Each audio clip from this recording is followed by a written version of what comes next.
Hello friends, welcome to the channel tickling investments. हम discuss करेंगे कि मार्केट का बिहेवियर कैसा रहा और आने वाला आउटलुक कैसा लग रहा है।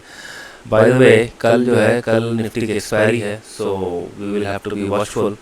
But let us start. आज निफ्टी ने क्या किया? निफ्टी ने आज, अब देखिए, मतलब 1 2 3 4 5 6 एक हफ्ते से ये गिरता रहा है। इसने यहाँ पे एक आपका हैमर टाइप से बनाया था, हैंगिंग मैन बनाया था, और उसके बाद से ये कंटिन्यूसली गिरता जा रहा है। ठीक है, तो कल के लिए हमारे पास क्या आउटलुक हो सकता है? क्या लगता है हमें कल क्या हो सकता है? आज निफ्टी खुला, ऊपर खुला था, गैप अप खुला था, लेकिन उसने सारा गेन दे दिया और नीचे के इस लेवल को, दैट इज अराउंड 24,600 के लेवल को रेस्पेक्ट करते हुए उसी के आसपास इसने क्लोजिंग दी है। ठीक है, अब निफ्टी थोड़ा सा वीक इसलिए है क्योंकि रिलायंस वगैरह का पार्टिसिपेशन अभी थोड़ा डाउन है। पर अगर हमें ये बात ध्यान में रखनी पड़ेगी कि ये वाला जो जोन है, जो मैं अभी आपको हाईलाइट करके दिखा रहा हूँ, that has consistently been a demand zone. ये जो जोन है, ये डिमांड जोन हो रहा है। ठीक है, यहाँ पे चीज सिचुएशन थोड़ी, मुझे ऐसा लगता है कि there will be lot of volatility tomorrow, और वो डेटा से पता चल रहा है। ये देखिए, यहाँ पे इस लेवल को तोड़ पाना निफ्टी के लिए बहुत मुश्किल, मतलब जो शॉर्ट प्लेयर हैं उनके लिए काफ़ी मुश्किल होगा। तो निफ्टी धीरे धीरे अपने बाइंग जोन की तरफ आ रहा है। ठीक है, the only problem here is कि इसने एक दिन भी अपने प्रीवियस डे कैंडल के हाई को ब्रीच नहीं किया है। फॉर एग्जांपल, अगर आज ये कैंडल इस कैंडल के ऊपर बंद होता तब मैं it would have been very convincing to say, ये बहुत सही रहता कि चलो यहाँ पे टोटल फॉल जो है वो अरेस्ट हो गया है। ठीक है, लेकिन तब भी हम ये देख रहे हैं कि ये बड़े बड़े कैंडल तो बना रहा है, पर धीरे धीरे ग्रेजुअली अगर आप देखें तो ये अपने डिमांड जोन की तरफ आ रहा है। जो पिछला हमारा डिमांड जोन था, वहाँ से लेकर के यहाँ तक एक अच्छी खासी रैली हमने देखी थी। ठीक है, अब यहाँ से यहाँ तक जाने में it took lot of time, बहुत समय लगा, लेकिन जब नीचे आ रहा है ना तो बड़े जल्दी आ रहा है। एंड यही एक कंसर्निंग फैक्टर है। This factor is very very prudent कि भाई जब ये ऊपर जा रहा है तो ये 8 10 15 दिनों के अंदर ऊपर जा रहा है, लेकिन गिर जो रहा है 5-6 दिन के अंदर ये नीचे आ जा रहा है। बट अब आप ये देखिएगा, 24,400 से 500 is a very very strong support zone for Nifty, मतलब यहाँ से 150-200 पॉइंट नीचे। और ठीक है, तो उसको ध्यान में रख करके वन हैज टू वेट। अगर को एंट्री के लिए मैं तो नहीं बोलूँगा, I wouldn't suggest any entry, पर एटलीस्ट इन दिस एक्सपायरी, तो अगर किसी को यहाँ पे मुझे एक बाइंग जोन दिख रहा है निफ्टी का, ठीक है, by any chance somebody comes here, अगर ये निफ्टी आता है तो यहाँ पे आप देख सकते हैं, पर ये एक बहुत स्ट्रॉन्ग बाइंग जोन मुझे पहले से दिखता आ रहा है। तो अगर ये यहाँ पे आता है तो that is very good. Nifty की trajectory is being hugely influenced by stocks like Reliance, HDFC और आईसीआईसीआई एंड ऑल। इनमें से काफ़ी सारे स्टॉक्स हैं, जब हम चार्ट देखेंगे then we will figure out कि ये थोड़ा नेगेटिव ही एक फॉलो आउट पैटर्न बना रहे हैं। ठीक है, तो इस एरिया को ध्यान में रखिएगा। ये एरिया बहुत स्ट्रॉन्ग डिमांड जोन है। अब ये एरिया क्या बनता है आपका, जस्ट मार्केट आउट 24,500 से लेकर के 24,000, एक second, let me do it this way, 400 के आसपास तक का बहुत ही स्ट्रॉन्ग डिमांड जोन बनता है। ठीक है, तो ये हो गई बात निफ्टी की। अब बैंक निफ्टी की बात करें। अच्छा, बैंक निफ्टी देखिए, मैंने कल भी लास्ट वीडियो में भी कहा था कि अगर कोई मोमेंटम आएगा तो पहला आपके पास बैंक निफ्टी में आएगा। Why did I say that? मैं देखिए निफ्टी का और बैंक निफ्टी के चार्ट का डिफरेंस देखिए। निफ्टी एक बार से धीरे गिरना शुरू किया तो कोई भी ग्रीन कैंडल नहीं है। Bank Nifty on the other hand अगर मैं देखूं तो एक ग्रीन कैंडल बनाया है, और इसका जो बॉडी है ना, जो शॉर्ट कैंडल की जो बॉडी है, जो लाल कैंडल, वो बहुत फीलिंग नहीं है अगर मैं इसको छोड़ दूं तो ये तो स्ट्रॉन्ग सेल ऑफ था, नो क्वेश्चन अबाउट दैट।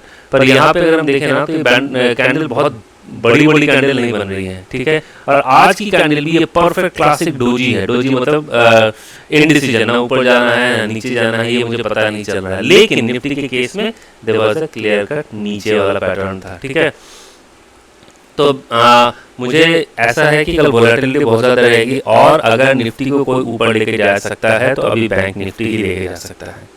ठीक है, आप एसबीआई देख लीजिए, आप एचडीएफसी देख लीजिए, आज थोड़ा स्ट्रेंथ हमें इनमें दिखा है। ठीक है, तो निफ्टी के लिए तो डिमांड जोन मैंने बता दिया। बैंक निफ्टी अपने एग्जैक्ट डिमांड जोन से बहुत अभी थोड़ा सा दूर है, बट फिर भी बहुत ज़्यादा भी दूर नहीं है। 54,000 एक ऐसा लेवल लगता है जहाँ पे हमें कुछ सपोर्ट की एक्सपेक्टेशन हो सकती है, वेयर वी कैन एक्सपेक्ट कि भाई 54,000 के आसपास कोई एक सपोर्ट बैंक निफ्टी को मिल सकता है। Though we are still far from that. अभी बैंक निफ्टी ने यहाँ पे क्लोजिंग दी है आज 54,461 की, और मेरा है कि भाई 54,400 के आसपास एक सपोर्ट बन सकता है, क्योंकि कोई भी मूव आएगा तो बैंक निफ्टी ही इसको लेके ऊपर जा सकता है निफ्टी को, ठीक है। Let us come here. हमने ये देखा है कि ये एक डिमांड जोन बना रिलायंस का, रिलायंस इसी जोन में ट्रेड कर रहा है, ठीक है। या जब तक ये इस पे, या तो मैं ये कह सकता हूँ कि रिलायंस लाइक निफ्टी यहाँ पे कंसोलिडेट कर रहा है ऊपर जाने के लिए, ठीक है। नाउ एचडीएफसी को मैंने कहा था कि एक सपोर्ट जोन है ये, और यहाँ पे एचडीएफसी आकर के एक ग्रीन कैंडल बना रहा है। तो दिस इज इंटरेस्टिंग, और ये काफ़ी इंटरेस्टिंग रहेगा देखने के लिए कि ये आगे कल का पैटर्न कैसे लेता है। But on the other hand bank ICICI has given a clear breakdown. उसने इस लेवल पे आया, let us see the chart, इस लेवल पे आया, थोड़ा सपोर्ट लिया, थोड़ी सी लड़ाई की, अगले दिन इसको ब्रीच करने की कोशिश भी की पर कर नहीं पाया, और आज फाइनली कंक्लूसिवली इसने इसको तोड़ दिया है। तो बी वॉचफुल ऑन आईसीआईसीआई। और एक्सिस बैंक, मैंने ये कहा था यहाँ पे एक रेसिस्टेंस जोन है, एक्सिस बैंक काफी ऊपर जा रहा था, तो रेसिस्टेंस से ये थोड़ा सा पुल बैक ले रहा है। एसबीआई, अब SBI is seems to be in a very strong demand zone. मैं इसलिए कर रहा हूँ क्योंकि throughout the day, throughout the मतलब कुछ डे की बात नहीं कर रहा, कुछ दिन से ही देखें तो PSUs are in good strength. जो भी पीएसयू बैंक है, सेक्टर है ना, वो काफ़ी स्ट्रॉन्ग स्ट्रेंथ दिखा रहा है। वो अपने इसी डिमांड जोन पे अभी एक रेसिस्टेंस है यहाँ पे, सॉरी रेसिस्टेंस जोन पे जाकर के ये वहाँ पे कंसोलिडेट कर रहा है। तो keep a watch out on SBI as well. TCS has given a clear breakdown which is bothering, but यही सेव है कि भाई यहाँ पे कल के परसों पिछले, आज का लो ये था और पिछला लो ये था, तो इसने पिछले लो को दैट इज अराउंड 24,900 के आसपास को तोड़ा नहीं है, 24,900 के आसपास को उसने तोड़ा नहीं है। तो ये क्रूशियल लेवल रहेगा, मुझे लगता है शायद 3,000 तक वापस खींचेगा। लेट अस सी। इन्फोसिस अपने सपोर्ट के पास आ चुका है, और अगर हम बात करें तो ये क्लासिक जो है ना, बिल्कुल जहाँ पे हमने लाइन ड्रॉ की थी वहीं से जाकर के इसको सपोर्ट मिल रहा है, ठीक है। तो हम शायद एक्सपेक्ट कर सकते हैं कि आईटी में कुछ एक मोमेंटम आए, पर लेट अस सी। वो प्री जज करना बहुत मुश्किल है, क्योंकि दोनों सपोर्ट के पास ट्रेड तो कर रहे हैं, पर कोई रिवर्सल का साइन अभी तक नहीं दिया है। Bharti Airtel, I don't know why, but it was a very strong support, उसने इसको तोड़ दिया है। तो these are few stocks which contribute heavily to Nifty, वो हमने डिस्कस की। Let us look at the other data set that we track. आज क्या हुआ? आज एफआईएस ने कॉल खरीदा, पुट बेचा, दिस इज बुलिश। एचएनआईज ने भी कॉल खरीदा और लेकिन पुट ज़्यादा खरीदा, तो ये थोड़ा बेरिश है। और रिटेल क्या कर रहा है? कॉल भी बेचा है, पुट भी बेचा है, तो दिस इज मोर और लेस न्यूट्रल। अब चूंकि कल की मंथली एक्सपायरी है, तो हम नेट ओआई पे भी एक बार ध्यान देंगे। नेट ओआई में एफआईएस बहुत ज़्यादा शॉर्ट है, दिख रहा है। करीबन 3,20,000 कॉन्ट्रैक्ट इनके इन्होंने पुट खरीद के रखा है, और 25,000 26,000 के आसपास 25,500 के आसपास इन्होंने कॉल बेच के रखा है।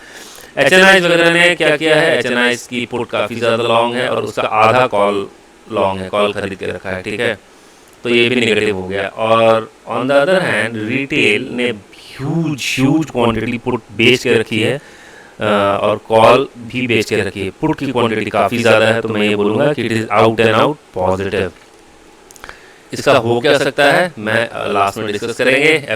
एफआईएस ने अपनी शॉर्ट्स बढ़ा दी है, ठीक है, थोड़ा सा बढ़ा है, पर हाँ it is short and they are adding shorts.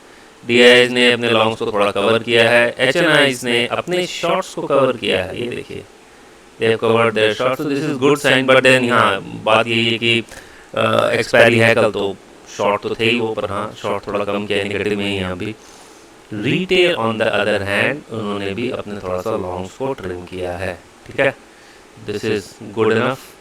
Cash activity is the point. अगर आप देखिए कि इंडेक्स फ्यूचर और कैश में दोनों में इन्होंने बिकवाली की है, 5,000 करोड़ से 2,500 करोड़, मतलब दे आर रिलेंटलेसली लगातार। एफआईएस कितना बेच सकते हैं, मैं कभी कभी ये सोचता हूँ। It is interesting.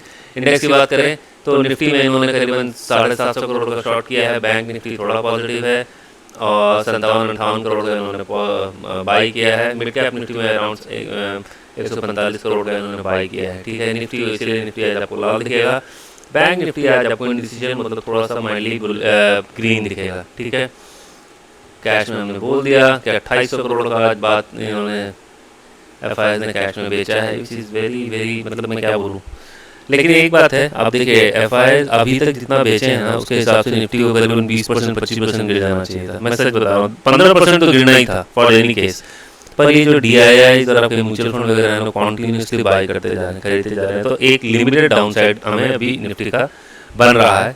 अदरवाइज अगर ये आज से 10-15 साल पहले की बात होती ना, जब हमारे पास बहुत ज़्यादा सिर्फ वगैरह का पैसा नहीं था, तो मार्केट बहुत ज़्यादा गिर चुकी होती। ठीक है, बिफोर वी टेक अवे हमारी स्क्रीन है, उसके पहले हम थोड़ा सा और चीज़ देख लेते हैं। यहाँ पे देखिए through out the day call writing हुई है निफ्टी में, और यहाँ पे हमें ये लग रहा है कि 24,500 पे एक बहुत स्ट्रॉन्ग पुट राइटर है, 24,600 भी पुट राइटर है, तो डाउन साइड थोड़ा सा लिमिटेड ही लग रहा है, नीचे बहुत ज़्यादा नहीं जाना चाहिए। ठीक है, अब अगर हम इसी हाथ पे लगे हाथ if we just talk about bank Nifty में क्या, ओह वाओ वेरी गुड।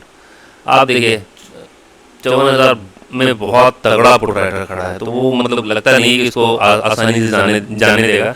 जब तक एफआईआई को बहुत स्ट्रॉन्ग कैश की बिकवाली ना करें, तब तक ये 54,000 मुझे टूटता हुआ नहीं दिख रहा है। ऑन द अदर हैंड 55,000 मुझे बहुत तगड़ा कॉल राइटिंग है, तो this is very strong call writing, तो 55,000 पे कॉल राइटिंग दिख रही है। ठीक है, दिस इज, ये हमें ऐसा लग रहा है। अब अगर हम देखें यहाँ पे आने के बाद, तो देखें डाउ जोन्स फ्लैट है, 83-86 पॉइंट डाउन है, और नैस्डैक ऊपर है। This is fine. Late us look at the other factors. अब यहाँ पे देखिए हम यूएस INR को देख रहे हैं, तो INR थोड़ी सी स्टेबिलिटी ले रहा है। चलो ठीक है, 3 दिन से गिरा, आज भी ऊपर जाने की कोशिश की, पर मुझे लगता है there is good intervention by RBI, might be my best guess is this. ठीक है, तो यहाँ पे आकर के वो सपोर्ट ले रहा है, लेकिन अगर इसको भी तोड़ दे तो थोड़ा सा अच्छा लगेगा मुझे, मतलब मार्केट के लिए तो सही होगा। ठीक है, और अगर हम 10 ईयर यील्ड की बात करें, 10 ईयर यील्ड ठीक है हमारे लेवल के पास ही है, हमारा जो रेजिस्टेंस लेवल था वहीं पे जाकर के वहाँ से एक रिवर्सल ले रहा है। देखिए जब तक ये 4.5 के ऊपर न जाए थिंग्स आर ओके, जब तक ये 4.5 के ऊपर न जाए things are okay. Dow Jones all time high के पास आकर के थोड़ी सी trying to take some breather, थोड़ा सी कोशिश कर रहा है, थोड़ा सा संभालने की, कंसोलिडेट कर रहा है। लेट अस सी अगर इस लाइन को बहुत डिसाइसिवली तोड़ देता है देन वी कैन एक्सपेक्ट कि ये यहाँ तक आ जाएगा, दैट इज अराउंड 45,170। ठीक है, सो दिस इज तेल अभी गर्म हुआ था बीच में, बट ओपेक की मीटिंग थी आज, आई don't know what is the outcome, पर वो शायद प्रोडक्शन बढ़ाने की बात कर रहे थे, और वो मेरे ख्याल से इसीलिए तेल डाउन भी है, तेल डाउन भी है। क्या कह रहा है, कुछ कह रहा है, नहीं कह रहा। ठीक है, ये सारा ठीक है। ये हफ्ता जो है ना RBI की मॉनेटरी पॉलिसी भी आज से शुरू हो गई, 3 दिन की मीटिंग होती है, तो मेरे ख्याल से कल परसों उनका RBI मॉनेटरी पॉलिसी का एक रिजल्ट भी आएगा, तो शायद it might give spin to bank Nifty, we don't know, we are expecting कि भाई कोई अगर रेट कट हो जाए तो बहुत बढ़िया। ये हमें ऐसा लग रहा है। तेल चलिए, तेल के लिए हमें we don't have to worry much, OPEC के मीटिंग के बाद का डिसीजन जो होगा कल मैं आपके साथ डिस्कस कर लूंगा। Now let's come to take away क्या है। निफ्टी में शॉर्ट कवरिंग हो रही है, जिन्होंने शॉर्ट कवरिंग तो मैं नहीं बोलूँगा एग्जैक्टली, कवरिंग हो रही है। अच्छा, ये जो भी कवर कर रहे हैं बड़े इंटरेस्टिंगली कर रहे हैं, बड़े तरीके से कर रहे हैं। कैसे कर रहे हैं, अब मान लेते हैं किसी ने निफ्टी को शॉर्ट करके रखा है, तो उसको घाटा कब होगा, व्हेन वी इनकर लॉस, जब निफ्टी ऊपर जाएगी ऊपर। और अगर मैं अपनी पोजीशन को अभी कवर करना चाहता हूँ तभी मार्केट ऊपर जाएगी, तो उन्होंने ये एफआईआई और बड़े प्लेयर जो हैं एक्सक्यूज मी, इन्होंने इसको इस तरीके से ऑपरेट किया है कि उनके जो शॉर्ट्स हैं वो भी कवर हो जाए और निफ्टी भी ऊपर न जाए। It is very interesting to see, if you see the market, मतलब मैनेजमेंट में बोलूँगा, मैनिपुलेशन तो विल बी हार्ड टर्म, पर वो जिस तरीके से अपने मार्केट खुली ऊपर गई, ऊपर जाने के बाद उन्होंने अपना बेचना शुरू किया, कैश में बेच रहे हैं, मार्केट नीचे आ रही है तो अपने जिन्होंने शॉर्ट करके रखा था उसको कवर कर रहे हैं। अब जब बहुत नीचे आ गए तो उनको ऊपर लेकर के जाना है, क्योंकि बहुत सारे लोग लॉन्ग्स भी होंगे, लॉन्ग्स हमारे पास कम है तो बहुत ऊपर नहीं जा रही है, शॉर्ट्स ज़्यादा हैं, तो शॉर्ट्स को ऊपर ले जा करके कैश बेच करके कवर कर रहे हैं। ये that is what my view is यहाँ पे। Same is the case with bank Nifty में भी अगर आप देखें तो वही काम कर रहे हैं वो, पर यही है कि एक सेंटिमेंटल बूस्टर आता है, MPC की मॉनेटरी पॉलिसी है, 2 दिन बाद रिजल्ट आएगा, तो लेट अस सी क्या होता है, पर this is the way how they are doing it. यहाँ पे हमने देख लिया 24,700 पे बहुत स्ट्रॉन्ग कॉल राइटर है, 24,600 पे पुट राइटर है, तो let us the range for the Nifty for tomorrow's expiry 300 point का है, 300 से 400 पॉइंट है, बहुत वोलेटाइल हो सकता है निफ्टी, याद रखिएगा ये मेरा अनुमान है, that is what my judgement is कि निफ्टी काफ़ी ज़्यादा आपका वोलेटाइल हो सकता है। नीचे की तरफ आने पे शायद कोई सपोर्ट मिल जाए, 24,500 के आसपास आता है, 24,600 के आसपास आता है तो शायद कोई बाइंग आ जाए। लेकिन इन दोनों में से 24,500 is a very very strong support, क्योंकि वो डिमांड एरिया, डिमांड जोन भी हमारे पास हो रहा है, ठीक है। और बैंक निफ्टी में हमने देखा कि 54,461 चल रहा है, 54,000 का बहुत स्ट्रॉन्ग सपोर्ट है, तो शायद अगर ये नीचे है तो one can think about creating some positions, क्योंकि वहाँ पे बहुत एक स्ट्रॉन्ग सपोर्ट है, ठीक है। आइदर वेज कल का मार्केट काफ़ी ज़्यादा वोलेटाइल रह सकता है, अगर इस बीच में एक रात की दूरी पे मिस्टर ट्रम्प कोई इंटेलिजेंट कमेंट ना दे दें। ये मैं मतलब आजकल नॉर्मल बोल पाना ही बहुत मुश्किल है, क्योंकि ये पता नहीं सुबह उठ करके क्या खा के सोता है, व्हाट डज ही क्या करता है, या फिर सुबह उठ के क्या पीता है पता नहीं मुझे, पर इसके दिमाग में कोई एक चीज़ आती है, ends up screwing up the entire momentum, ठीक है। तो आई डोंट नो, मतलब ये Donald Trump is something which is very difficult to predict, पर अभी हमें ऐसा ही लग रहा है, ठीक है। नीचे का सपोर्ट पता है, ऊपर की रेजिस्टेंस मालूम है हमें, बैंक निफ्टी में भी नीचे का सपोर्ट पता है और ऊपर की रेजिस्टेंस हमें मालूम है, रेजिस्टेंस 55,000 एक रेजिस्टेंस है। तो this is what my outlook for the market is for tomorrow, और see you tomorrow, keep watching, like and share, ठीक है। Okay, bye bye.